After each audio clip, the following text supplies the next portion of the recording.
რომში განათლების სამინისტროს წინ შეკრებილმა დემონსტრანტებმა პროტესტის ნიშნად ევროკავშირის გიგანტურ დროშას ცეცხლი წაუკიდეს.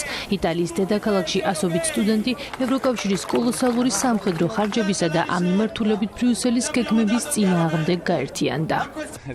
ევროკავშირი ომის დაფინანსებასა და სამხედრო პროექტებზე მეტის მეტად ბევრს ხარჯავს. იმ ფონზე, რომ ცალკეულ ქვეყნებში განათლების სისტემა რღვევის ზღვარზეა, ყელში ამოვიდა ეს ყველაფერი ხალხის ფულის სათანადოდ არ იხარჯება და ეს უნდა გამოსწორდეს.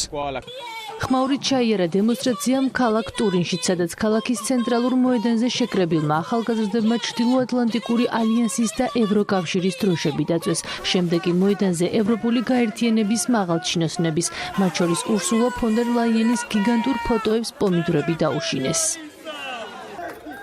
ევროკავშირის დროშა დაწვეს მილანის ცენტრალურ ნაწილში შეკრებილმა აქტივისტებმაც.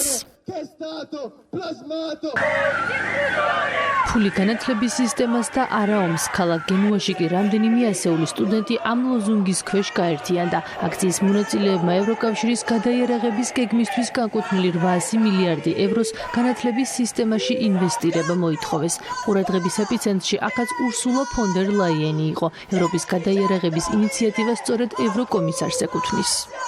ევროპის გადაიარაღების გეგმა მხოლოდ ომს გამოიწვევს, ისეთივე სასტიკ ომს, როგორიც ახლა უკრაინაშია. ამ გეგმას სარგებელი არ ექნება არა და სკოლებსა და უნივერსიტეტებში დაფინანსების დეფიციტია. განათლების სისტემაში სერიოზული პრობლემებია, ფული კი ომისთვის იხარჯება. ასე გაგრძელება არ შეიძლება.